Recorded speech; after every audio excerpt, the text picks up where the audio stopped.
Buongiorno, ci ritroviamo oggi per un secondo filmetto consagrato a e tradizione di Natale in Bastiglia. Chi si vagia, chi si mangiava, le muda scopre subito qui un po' di testimonianze.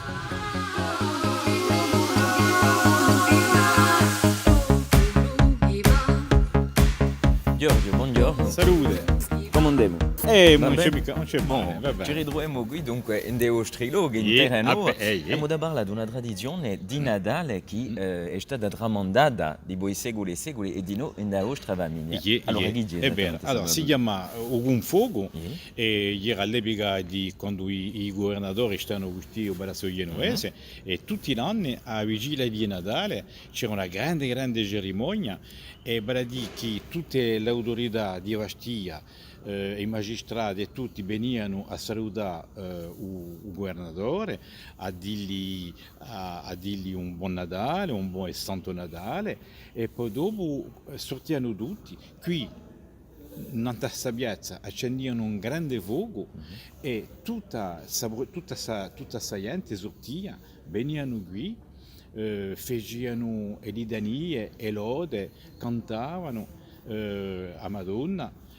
Cantavano a San Giorgio, che è il padrone della Repubblica di Genova, e poi dopo il governatore a un momento dato gli davano un piatto con dicevano, le confetture che erano state piuttosto dolci e lampava tutti i dolci nel fuoco, era un'offerta. Come un'offerta. Dopo pigliava la sottocoppa, dice il destro, e pigliava il vino e lo lampava di nuovo nel fuoco. E dopo tutta questa gente se ne andavano donne, entravano in palazzo e così cominciava una festa ma di quelle grandi, e c'era un tavolino pronto, lungo di non so quanti palmi, ricco di 25 piatti differenti. Il governatore si metteva a posare in trono, guardava tutto, era contento e poi dava un genno e a suo genno tutto il mondo andava a Si mangiare. poteva cominciare.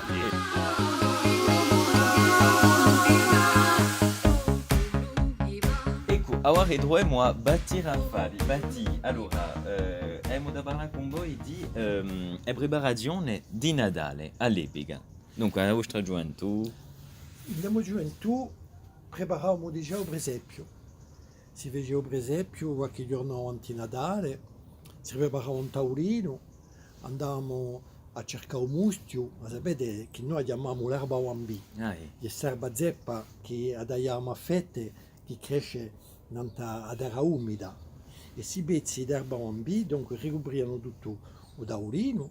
Dopo facevamo le montagne, che c'era una carta speciale che di colore di montagna che stropicciavamo e dunque facevamo le montagne come un diorama in 3 dimensioni, dopo mettiamo le casette e dopo tutti i personaggi di un presepio. Tanto stacciavamo a Verina, tante montagne, tante case, tanti personaggi per fare come se lui era stato un guaglione a veglia dunque. E su presepio dunque mettiamo un bambino a mezzanotte, a notte di Natale. Spesso c'erano i parenti che mettevano un bambino e il capo di famiglia lampava un bicchiere d'acqua vita, cosa noi chiamavamo un nataleccio, che era un ceppo più grande che ci portavano parenti o amici, nel medio era un mio zio che stava a Nadiani, che aveva campagna a Nadiani, che ce lo portava e su ceppo picciava tutta nottata e ritrovavamo l'indomani quando andavamo a cercare i yoguri che all'epoca cominciavano già a avere, non ce n'era tanto, ma non c'era mica disimpiego e in ogni famiglia o poco, assai, e c'erano già i yoguri davanti al cammino. E chi erano come yoguri, per esempio? Allora, i yoguri per le zidelle erano tutti gli stessi, c'era una buppatola per le zidelle, per i maschi avevamo un tamburo, una trompetta, ce n'erano certi che si facevano gli auguri da perelli Ah. e che facevano quelle famose carrozze. Le carrozze. E questi erano gli auguri che a noi ci piacevano più le carrozze che gli auguri che ci aveva portato Babbo Natale. Così tanto i podia debrouar in carruggio. Tanto, allora, un giorno di Natale spesso quelli di in su andavamo in piazza Dea, quelli che stavano in giù andavano a piazza Santo Nicola a fare i suoi auguri o a prestarsi i suoi auguri. Allora, Batti, certi andavano a messa a mezzanotte. Ma certi, in particolare certe donne, non andavano mica in chiesa. E all'epoca non c'era tanto lume in dei rugli, si vedeva sorte che chi ombra a casa di zia Rosa erano quelli che erano andati a imparare a preghiera che si trasmette a notte di Natale per diventare signatore. Zia Rosa che stava... Zia Rosa stava qui in casa che voi dite dare da me. D'accordo. Ed era ella che trasmetteva questa preghiera e queste donne che andavano a imparare a preghiera dopo potevano segnare l'occhio anche elle.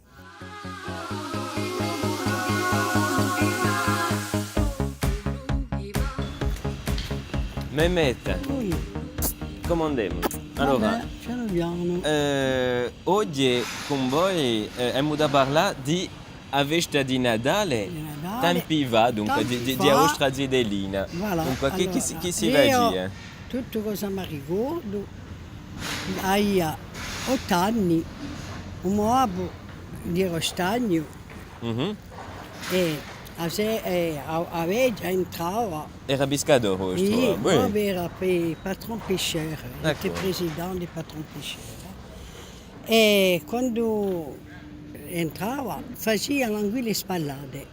Allora, come erano fatte? E l'anguille spallate, e puliscono, e tagliano un due e seccava con streccio, per quanto ci camicava più.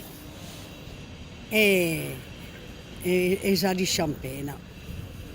Bella sera e l'accendo sul grande fuoco e quando c'era a Cenera, che chiamano, non mi ricordo più il nome, Come a Rusta, per esempio. a Rusta, quando c'era a Rusta, lui metteva su grossa anguilla da spedo e la faceva cuocere piano piano. E quando era tutto pronto, tutto il mondo si metteva a tavola.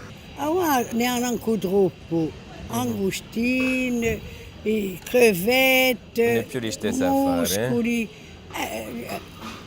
mangiano che quello, mica corso, tutte a più parte dei continenti. A me una volta mangiamo a Uttarica, ci campavamo, ma non è più lo stesso gusto davanti, Oh no, qui allora no. Così si compie il nostro filmetto consacrato alla tradizione di Natale in Bastiglia. Spero che avete passato un bel momento e ci ritroveremo da qui a poco per un altro filmetto. A ringraziarvi, a presto.